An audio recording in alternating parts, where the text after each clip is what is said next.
Here's this marketing tactic that big brands use on you to extract money out of your pocket. You ever gone to the shopping mall, asked the guy in the shoe store to bring you something your size? They come back saying, you got lucky. This is the last one we have. Of course you did. That subconsciously triggers something called the Lollapalooza effect.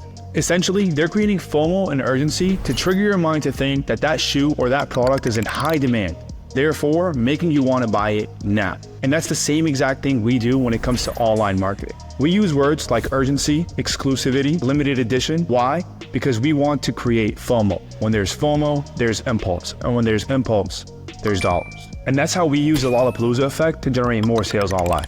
This is part 2 of teaching you how to edit Reels for people's Instagrams. If you haven't already watched part 1, it's linked in the description. First, I imported the brain icon from the assets folder and added 2 light sweeps on both sides of the icon. Then I copied the Nike logo animation and typed out the key phrase with the wave and animation. Then I also added the same gradient.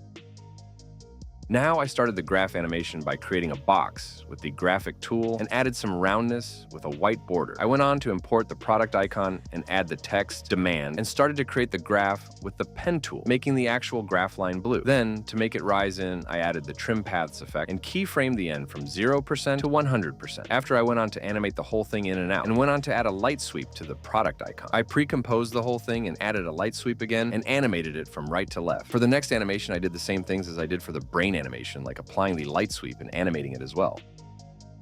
For the key terms animation, I typed out the keywords with the wave and text animation and timed them as they were mentioned with a white background with the vignette effect. For the money animation, just copy the same animations and presets, like the previous ones with key text. I copied the Lollapalooza animation and placed it before the final graph animation, which I just copied the other graph one, and changed the text and icon. Lastly, the sound effects. I added the Iron Man sound for the light sweep and keyboard sound for the text. Then I added a digital whoosh sound for the Nike and other animations, and also a wheel spin sound for the graph. Also, for the main animations, I added a whoosh sound as a transition and an Apple Pay sound for the money animation. I'm going to try to post more tutorials like this every week, so subscribe.